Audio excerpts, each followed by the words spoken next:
Hour. We're glad you're here.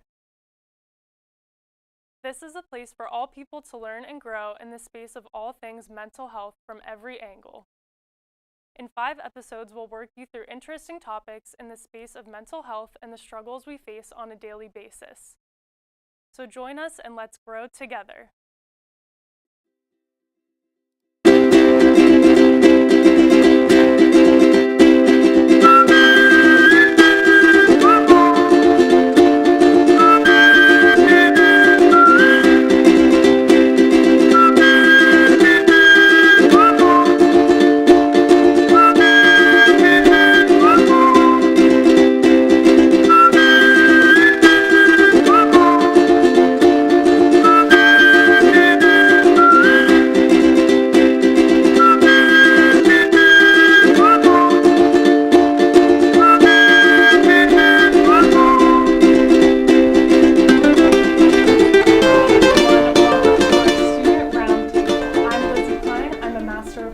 Graduate student here at Slippery Rock, and I'm joined today in the studio by Olivia, Harley, and Brandon, who are here to talk with me about the overall feeling on mental health and the resources to combat mental health here at SRU.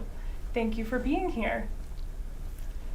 So we did a student survey on 47 students at Slippery Rock, and they were asked if they'd ever used any of the mental health resources available on campus. 54% of the respondents said no. Students were also asked if they were aware of mental health resources on campus, and 13% of respondents said no. Students were asked if they were aware there were success coaches assigned to each student, and 28% said no. They were also asked if they've ever been to a therapy session, and 38% of the respondents said no. They were asked if they've ever dealt with feelings of depression or anxiety within the last 12 months, and 100% said yes. So I want to turn it to our student guests and ask them, would you say that you agree or disagree with these student responses, and how do you feel about those different mental health topics? Well, I'll go first, I guess. Personally, I feel that those statistics are pretty reflective of everything. I'm a senior here, and I myself did not know about a lot of the resources until my junior and now senior year. So I think it's something that, especially if a lot of the people who completed the survey were not upperclassmen, they probably did not know about many things until after they found out, pretty much. Yeah, so I have actually went to the counseling center before, and I feel like I didn't really know about it until I sought it out myself. So I feel like the numbers are pretty reflective as well. I think I'm with you on that. I know that they're there, but I don't want to go to them because I've got social anxiety and I don't want to talk to people. I don't like it. Yeah, that's understandable. It's very hard to ask for help, and sometimes when the resources aren't that visible, maybe you don't know that you can ask for help. And I would have to agree with you all that it's reflective of most of the population here and having those feelings. So do you think, based on that Slippery Rock could be doing a better job when it comes to improving mental health resources on campus? Yeah, so I think that they could definitely do probably a little bit more advertising for the counseling center, and especially success coaches. So I'm a senior as well, and I had to get my resume checked out from a success coach, and I feel like I didn't really know to utilize a success coach in all of my other years that I've been here. So yeah, for that's sure. a great point. Do you think that it should be advertised on Instagram and social media better, or around campus? For sure, social media, honestly, emails as well. I know that they sometimes send them out after major events happen, but on the regular, I feel like they could definitely do more with that. Yeah. Yeah, I have to agree. I'll be honest with you, I never even utilized the success coaches at all. I might be a special case in that circumstance, but I don't think that is very well represented and advertised at all. It's something that you have to actively look to find. Even when you're looking online, it's not exactly the easiest way to find are these resources that students need. It's mostly, from what I've experienced, word of mouth, recommendations from other people. Professors have been great at recommending it, but as far as online presence, I think it is lacking as far as advertising goes. Yeah, I think especially for underclassmen students that live on campus, they'll tend to go to their like CAs or the GRDs in their buildings, or like just talk to their friends instead of going up to the health center because they think it's like too far away or like they're going to be booked out. I think that stresses a lot of students out. Yeah, I used to work at the health center in undergrad, and I heard that from a lot of students that it is a hike to get there and people avoid it. So yeah, it could definitely be better represented and better accessed by our students. So 58% of respondents in the survey also agreed that SRU could do a better job when it comes to improving mental health resources. So more than half are agreeing with your viewpoints. Now it's time to talk about mental health stressors. The stressors listed in the graphic were harvested from students' responses from our earlier survey. And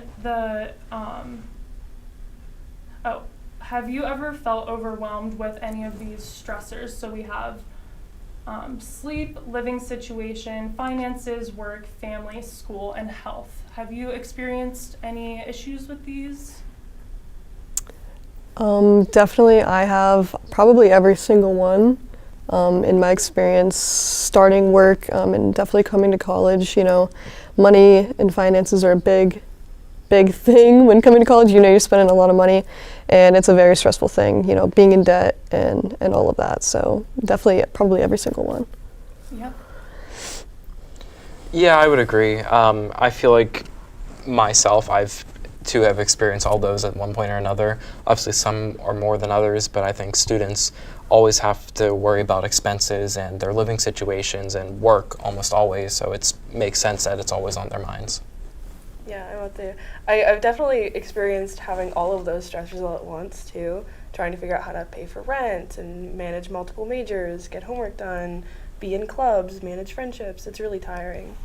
Right. Each one of those can be a huge stressor. So dealing with 2 or 3 or all of them makes a huge impact on our mental health as students. Are there any stressors that you deal with outside of those ones that were listed? Probably. Yeah. And you can think of that you want to bring to light? I think a lot is, I know I deal with a lot of interpersonal conflicts, with whether that be other peers, other students, or coworkers, whatever that may be. It's the type of things that when you wake up in the morning you don't expect that you have to handle, and it's those surprise things. Oh, I have to deal with this, I have to deal with that, and before you know it, it's already 4 p.m. and your day that you thought you had planned out did not go at all what you planned to do. That's pretty much a big stressor, at least in my eyes. Yeah, when the day is already busy and something goes wrong, you feel like your whole day is thrown off and it's hard to recover from that. For sure. Any other ideas? I was going to say sometimes I get like, not imposter syndrome, but whatever like an equivalent of that would be, like wondering if you're in the right place, if you really are good enough at what you're doing. That can be really stressful, especially because like I'm an underclassman, so I still have time to like decide. I know that that's stressful for a lot of people. Yeah, I think that's something that we all experience. Thank you for sharing that. So the next thing we're going to look at is the kind of depression, anxiety, mental health iceberg. So the iceberg represents outward emotions being above the water level and internal emotions being under the surface. So people may appear to be okay and fine, but you really don't know what's going on in someone's head, in someone's life. You don't know what factors someone's dealing with, maybe some or all of the ones that we previously talked about. So some things that people can't see in others might be sadness, failure, worthlessness, rejection, anything like that that can really build up in a person that affects their overall mental health. Have you guys felt that you've experienced this? You're dealing with something on the inside and maybe no one else can see it? Absolutely, probably, you know, all of those feelings. And honestly, like every single person that I know probably is experiencing that as well. It's very easy to put on a smile, like a fake smile, and make everyone else around you happy instead of making yourself actually happy. So for sure. As a people pleaser, I feel that it's about everyone else sometimes, and you forget to take care of yourself. Mm-hmm. Yeah, I always try to think of it from, you never know what someone's got going on inside their head, why they're acting certain ways. It may be easy for me as an individual to get mad at someone for how they act, but I always try to consider why they act that way and what's going on that I don't know about. So you never really know what's happening with people. Yep, give everyone the benefit of the doubt. I always do. Mm-hmm. Yeah. I'd say I'm the kind of person that takes on as many projects as I can, because I'd rather be too stressed out and constantly busy than constantly overthinking, because I'm that way. I try to give everyone the benefit of the doubt because I know that I'm always worrying about stuff. And I think that's a common theme in students is you want to keep yourself busy so that, like you said, you don't have to think about these other factors. So yeah, it can all add up very quickly. Thank you for sharing. So now we're going to talk about the steps for seeking help. If you are struggling with any of these mental health issues, there are steps you can take to make yourself feel better. The most important step is being able to ask for help, which, like some of us talked about, is really scary when you don't want to reach out or you don't know how to reach out. But Slippery Rock has tons of resources that you can utilize. So connecting with resources on campus is another great second step. Contact information can be found on the SRU website. You can basically almost search anything in that search bar on SRU and it will give you results and you can find where you need to be. So the next step would be make an appointment. If you're nervous, you can have a friend walk with you. I know the nurses at the health center would be happy to walk you over to the counseling center, and everyone in the counseling center is super friendly. They want to help you, so it's a great resource that we have. And then set up recurring appointments and follow through. So if you really like your first counseling appointment, keep going because it's only going to get better from there. Anything else you guys want to share for this segment? If you are feeling anxious or feeling depressed, don't be scared to reach out, not only to your friends, but, professors here at Slippery Rock are definitely here for you. And obviously utilize the counseling center. I've been there before and they're very nice and they'll take care of you, so. Don't be afraid to ask your friends to go with you, like you said. I've done that. I've walked my friends up there and made sure that they were okay when they came back out. It's not as scary as you think it is. Right, it can be scary to do it alone, but with someone else. Yeah, that's really helpful. Yeah, and I think it just takes a leap of faith. That's basically what it comes down to. You never know what's going to happen until you try it. So it's going to be uncomfortable, but then, it will get better. Well, that concludes our roundtable discussion. Thank you to our guests for joining us this afternoon. Coming up, we have a fun segment we think you'll enjoy. We'll be right back after this quick break.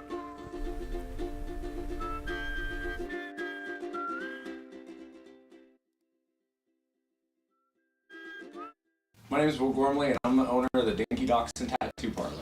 Here at Dinky Dachshund Tattoo Parlor, we offer a variety of body piercings, tooth gems, tattoos, custom artwork, commission artwork. What our inspiration here at Dinky Dachshund is to just look at the walls, look around the shop. There's so much stuff in here to look at. Our goal here is to supply our customers with a personalized, high-quality experience when getting a tattoo or a piercing. My name is Lily Hazett. I am the receptionist and the piercer. We also offer different kinds of jewelry, colored jewelry, whether it's a hoop, a stud, and everyone can kind of pick out what they want. They don't have to start with something that's plain. They can start with something that makes them happy and it'll look good on their body or ear. I'm Alex Aspinall, and I'm the shop's second artist. What sets us apart from the other shops in town, the 6 other shops in town, is that we care. We like to make sure that every tattoo is for you from us, because we care. Hi, I'm Rob Disman, and I'm the owner of your local Domino's Slippery Rock. I started out with Domino's as a delivery driver when I was in college. Ended up really liking the job. Worked my way up through management to the supervisor. I did that for about 10 years. My family, we decided that we couldn't really go any further with that, so we decided to go ahead and become a franchisee with Domino's. I'm lucky enough to have enough community support that most customers have become more than just customers, they're more like friends. It's been a pleasure to be a part of this community for 20 years, and I look forward to many more years.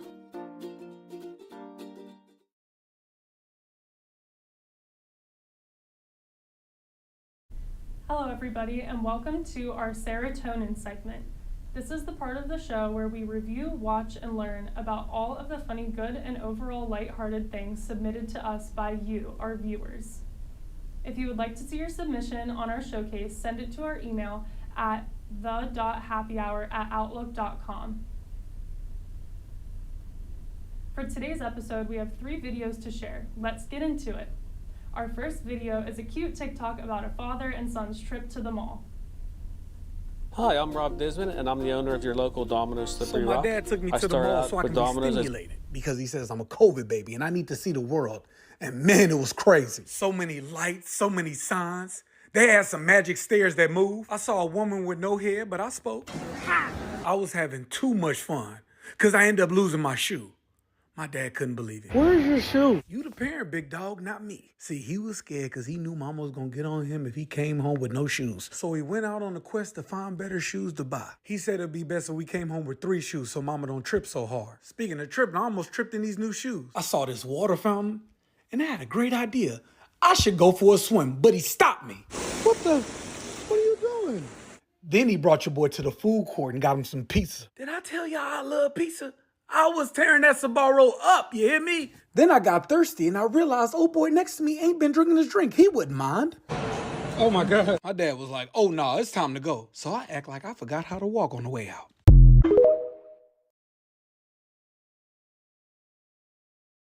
Nothing better than a cute baby eating pizza to cheer you up. Our second video features the infamous water bottle / fan prank. Let's take a look. Stand up. I'm scared. Oh! What the hell? Is this... What? Is some... Are you guys... You have to duck down. What? You have to duck down. What? You have to think about when it's coming to you and duck down. Oh! That first one hit me right in the mouth. What kind of... Oh, Jesus. You told me it was coming from this way. Which... Oh! What the... Duck down. I don't...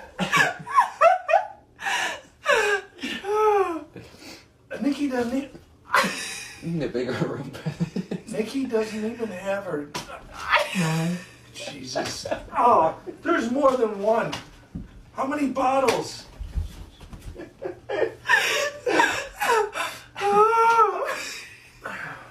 Oh! Oh! Oh! What? Nikki doesn't have her blindfold on. Yes, she does. Oh!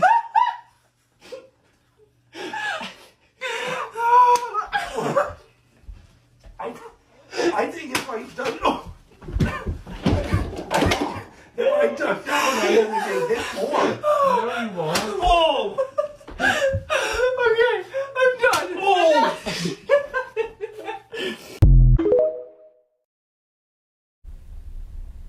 That dad is taking some hard hits. I would be ducking out of the frame. Finally, an interesting skit about heartbreak as a kid. Are you still my boyfriend? I have a confession. I cheated on you. You cheated on me? Oh. Well, I was at my cousin's birthday, and his cousin showed me her cool scar, and I said, wow, that's bussin'. I let you buy me snacks at recess. How can you do this to me? But it really wasn't that bussin' or fire. You swear? Yes, no cap. Okay, good. Was I like this as a kid? I just want to tell you, I accidentally kissed Ethan at recess yesterday. Well, as long as it was an accident, that's okay. Oh yeah, I was asking that. Hey, but don't get involved.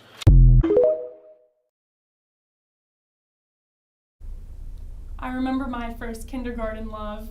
And that wraps up our first serotonin showcase. If you have a video you would like to see on our showcase, send it to our email at the.happyhour@outlook.com. We'll now be transitioning over to Jeremy Fink for an interview with Ken Messina.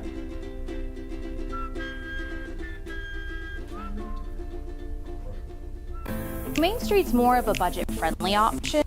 You've got the smaller apartments that definitely leave a lot more room for customization. They are also fully furnished.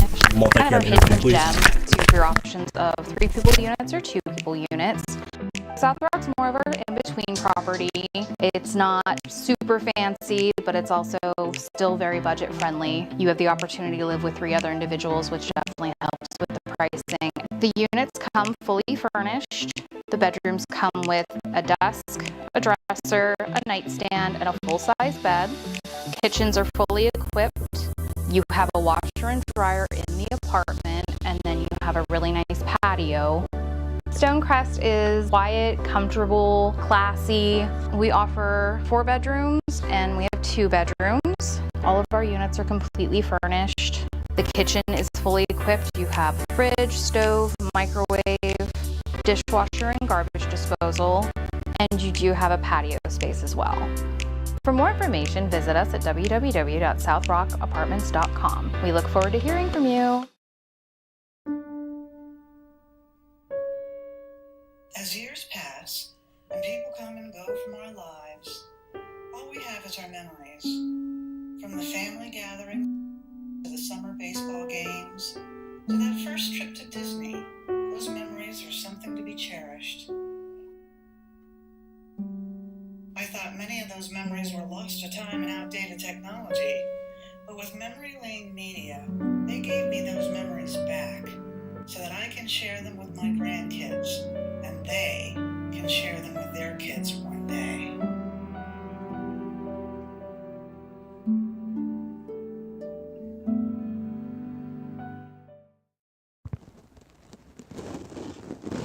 Hello, my name is Jeremy Fink, and I am here with the fabulous Ken Messina. Now, he's the clinical director at the Student Counseling Center here at Slippery Rock University. So, Ken, thank you so much for coming on. How are you? Good, thanks for having me. Absolutely, yeah. Well, we are just excited, all of us here at WSRU. And first off, we want to start by talking about the stigma surrounding stress, anxiety, and depression. Now, we have talked with some of the students to get their definitions on these topics, but we are going to start with the stigma aspect of this section. Now, first of all, how would you define stigma? So usually when we talk about stigma, we're talking about the attitudes or beliefs people have about mental health or people that struggle with mental health issues. So usually when we're talking stigma, we're talking about, we think people that have things like schizophrenia behave a certain way or they're dangerous when that's not really true. So it's a lot of these negative or false beliefs about mental health and people that have mental health issues. Really? So that's your overall definition. That'd be the overall, yeah. Second question here. Mm-hmm. How have you seen stigma affect those with mental health? So one of the biggest things we see that happens with stigma with mental health is it actually prevents people from getting the help they need.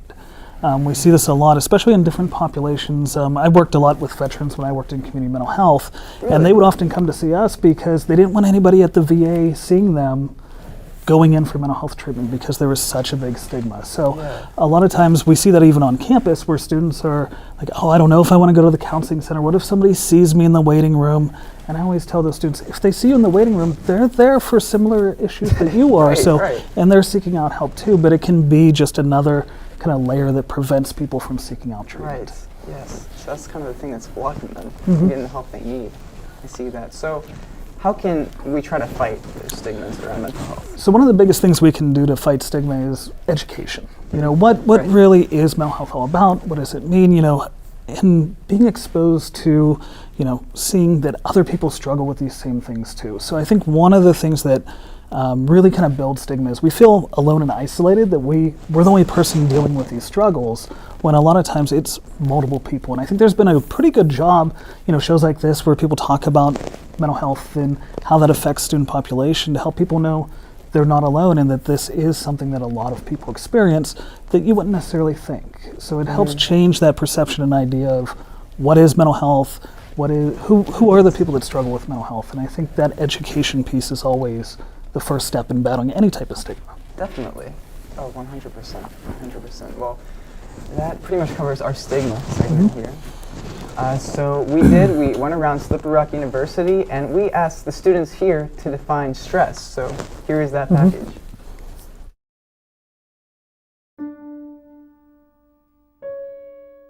As years pass,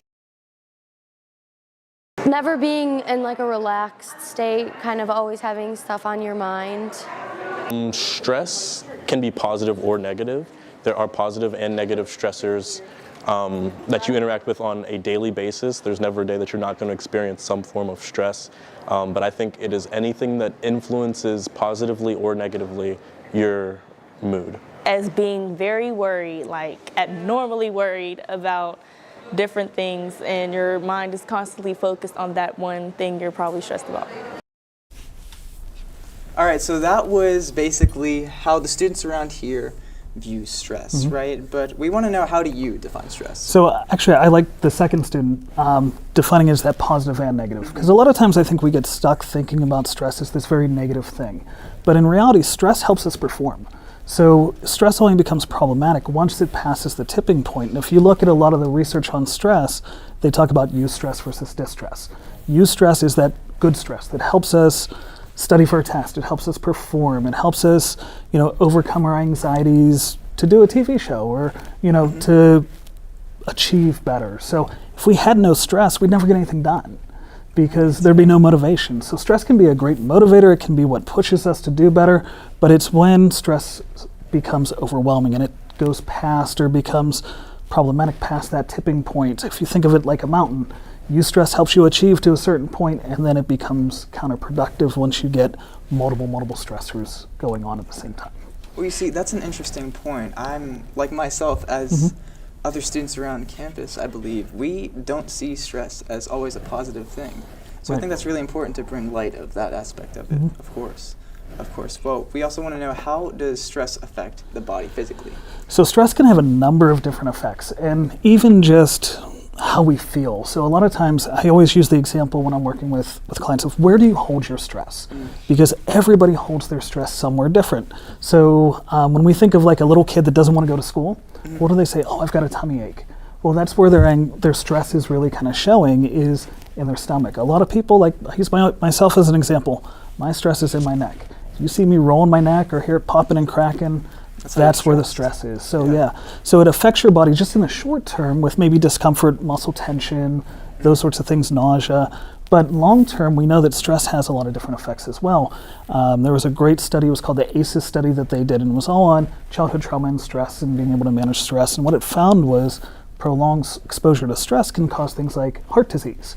It can raise your risk of different other medical conditions. So we know stress over the long term, that negative stress has several different medical complications for people. It can lower your overall physical health. Gotcha.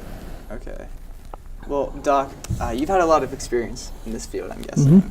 And we want to know, what ways have you seen students around campus use healthy outlets to relieve stress? So that's one of the nice things about being on campus, is you have a lot of things that are available to you to use to relieve stress. So some of those things can just be connecting with other students, taking time out of your day, making sure you're scheduling in time for yourself, time to hang out with friends, using the gym. That can be a great way to reduce stress, because we know if we can work out some of that physical stress, that helps reduce our mental stress, and it helps keep us healthy as well, which builds our resistance. So doing things like that, taking a walk. We have beautiful trails here on campus for students to just walk and be with nature. And we actually know there's studies out there that say the more we connect with nature, the actual better our mental health gets, or better our resiliency gets. Is that right? Just being in nature can reduce your stress. That's fascinating. Truly, I had no idea. Well, our next topic here is anxiety, right? So we want to take a look at what students here at Slippery Rock define anxiety. So here is that.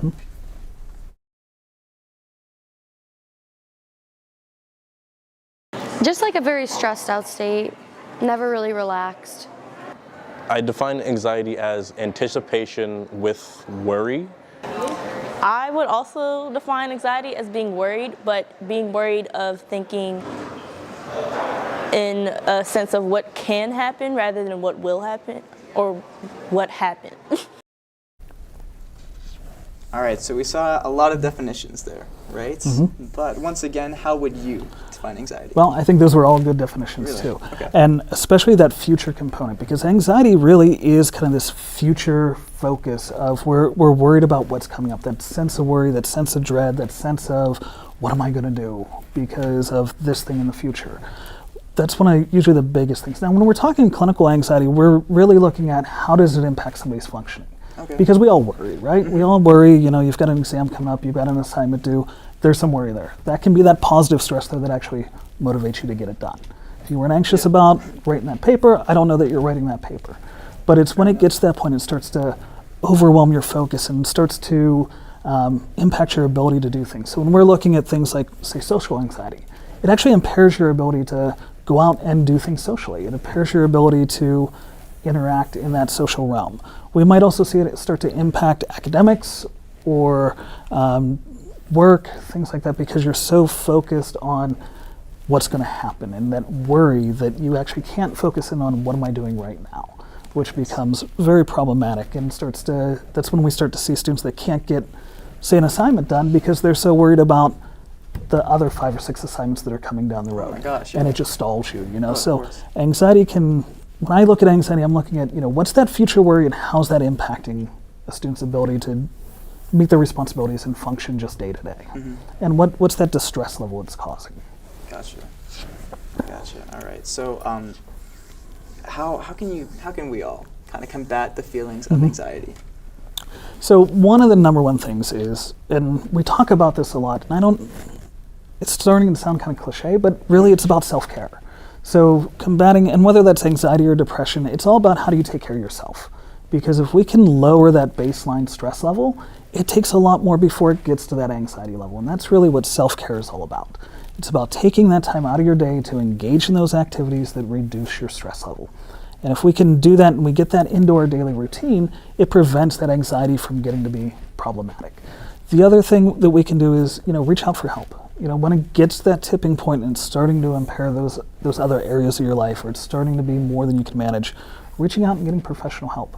Those are some of the big things that, that's why we're here. Those are the big things we can do is help work through some of that anxiety, work through, where's this worry coming from? But the other part is to remember, anxiety is very future focused, right? It's all about what's going to happen. Doing things that can root you back in the present. There's different grounding techniques you can do, different ways to focus on immediate sensory things to get you grounded back in the present moment. And I think being sure that we're keeping our expectations realistic of ourselves of, what can I get done in a day? What do I need to worry about today versus what can I worry about tomorrow? So what are those things that have to happen today versus what are those things that I can do tomorrow? And breaking it down in manageable chunks, because we get to-do lists. I think that's the biggest thing I see with students is we get these big to-do lists of here's the 20 assignments I have due this semester, and I feel like I have to get them all done right now. Oh, yeah, you're telling me. That's not really No, it, yeah. right? But what do you do today? Maybe you get a start on this paper today, maybe you complete this discussion board today, and then the other stuff's for tomorrow. And we make sure we schedule in that time to take care of ourselves. Absolutely. Now, we talked a little bit about self-care. I want to come back to that really quick. Do you Sure. have a choice method of self-care that you use every day? For me personally? Yes. Yeah, I play with my son. I have play with your son? I have a 6-year-old. That is my self-care. I go home and whether it's building Legos or playing in the backyard or even just like sit on the chair together and watching whatever random show he's watching now. It's Pokemon, which is interesting. But that's my kind of self-care, is just kind of disconnecting from work, connecting with my family and having fun. And really, if you've ever been around a 6-year-old, they don't let you stay in work mode. No, you never. have to be completely focused on them. So that's kind of my way of doing it. And what I tell everybody is find your own self-care. One of the other things I do is I also teach in our graduate program. And my students laugh at me for this, but that's my self-care time. Is actually when I'm in there teaching, it refills me. And that's really what self-care is all about, is what refills your cup at the end of the day. For me, I like being in the classroom. I like teaching. That's something kind of a bonus to my job, is I get to do that. And that energizes me. Yeah, so you're saying an outlet that's as simple as that. As simple as that. Camp out with anxiety? Yes. That It doesn't have to be anything big. And if you do that routinely and you continually refill your cup and you build your resilience, it gets easier to manage when things do get overwhelming. Absolutely. I like that. Refill your cup. So winding down with the anxiety section, one more question for you. What is the best way for students to help out another when it comes with dealing with anxiety and depression?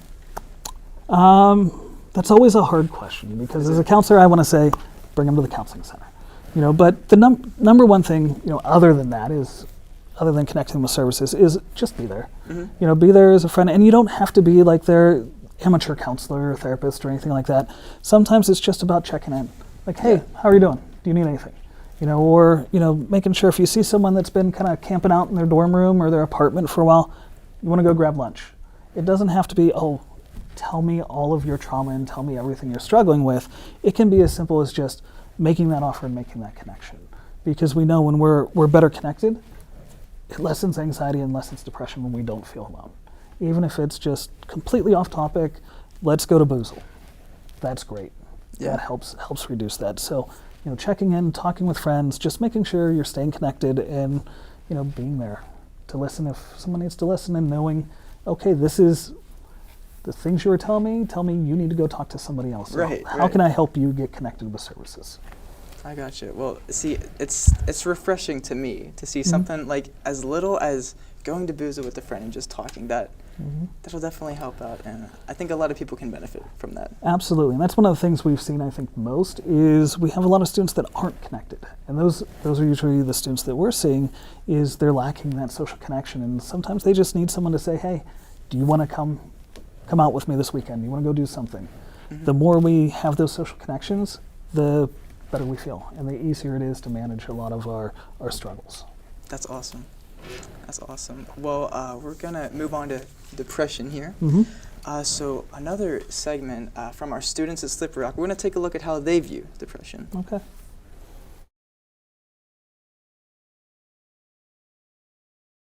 I'll define depression as kind of a feeling of like constant sadness, like kind of like you're stuck in like this, just like this sad state. It's more a feeling of just lowness, a heaviness, regardless of the positive or negative impacts of that life. It's like a numbness to impulses or factors. I would define it as being in like a deep state of sadness where it almost feels inescapable, and it affects like your, I don't want to say mobility, but like it affects your ability to probably like complete daily functions or daily tasks or feel like yourself. So there's a lot to unpack there. We want to know real quick, what is your definition of depression? So when I think of depression, I obviously go to like major depressive disorder, which has a lot of different components, but we're looking at how long has it lasted. So usually the symptoms are longer than 2 weeks or 2 weeks or more. We're looking at things like, do you get pleasure out of daily activities that you used to? Have you lost that ability to find joy in things? Obviously there's that depressed mood. So that could be sadness, that could be loneliness, which was discussed on the videos. But we're also looking at, things like, where's your energy level? How's your motivation? Are you feeling tired? Are there physical symptoms? Is it impacting your sleep? So there's a lot of different things that go into, what is depression? One of the biggest things that I run into a lot is how do we separate out sadness that's appropriate from depression? Because we want to jump to using that word depression a lot when really sometimes we're just sad, and sad, well, it kind of stinks. It's okay. That's a normal part of mood. We have that component, and it's okay to feel sad sometimes. It's when it starts getting problematic that we really kind of roll into that depression, when it becomes more long-term, and I think someone said it on the video, when it starts affecting your functioning and your ability to do things. So like if you can't get out of bed to go to class, that's probably a good sign of depression in there. Oh, definitely.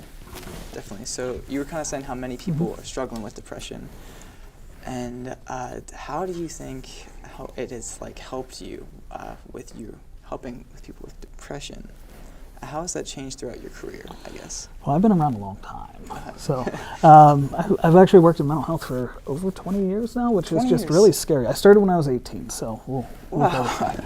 But really, I mean, working with depression, what I've seen has changed most is where it's coming from. Okay. You know, I think especially, I think when I started was back in late 90s, early 2000s, it was definitely one way, it was actually pre-9/11. So now we're seeing, post-COVID, we're seeing that it's coming more from disconnection and not feeling like you're connected to anyone or belonging, where before it might have been more kind of depressed about the state of the economy or something like that, but now it's the reasons have changed. Mm-hmm. So the way we treat it, I don't know, has changed a whole heck of a lot, as opposed to just looking at, where's this coming from has changed a lot more. Right. And then, that leads me to my next question, which is, what are some effective ways to cope with depression?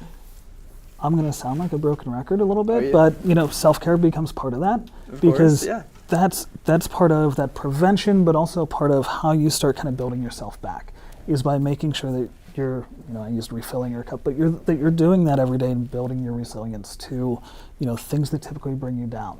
One of the other things I tell people is don't try to bite off too much at the beginning. If you're struggling with depression, you're not going to go from struggling with depression to happy overnight.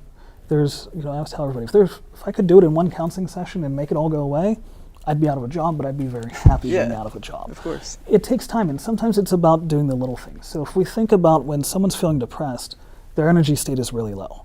If you're that person that struggles to get out of bed in the morning, how much energy do you have to make big life changes in one day? Truly.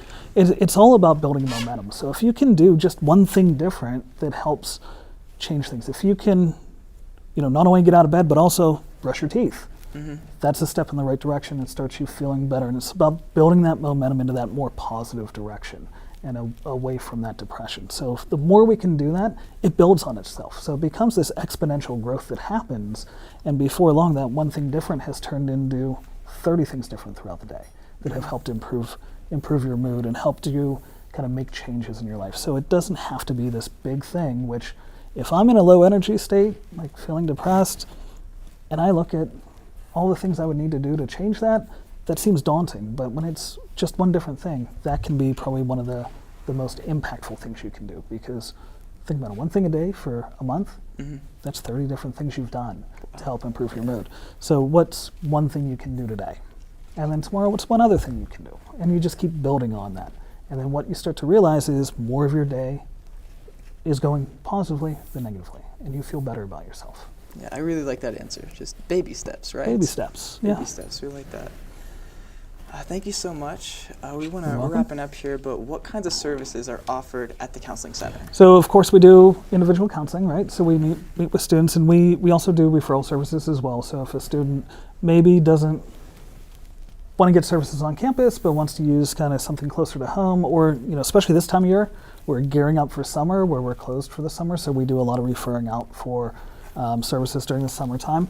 We also do groups. So right now we've got 3 support groups running. 3. We have our student athlete support group, which is for student athletes that we do down in the field house. We also have a LGBTQ plus support group that runs every Thursday, and we also have our positive performing group, which is a support group for students that are in performing arts or connected to performing arts in any way. So you would qualify for that. Really? Here you are. I like the sound of that. So those we offer. We also offer a number of groups depending on student need throughout the semester. So if we see a big need, we develop a group to do that.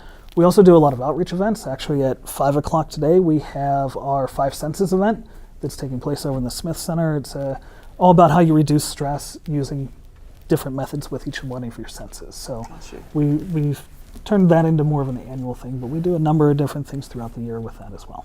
Awesome.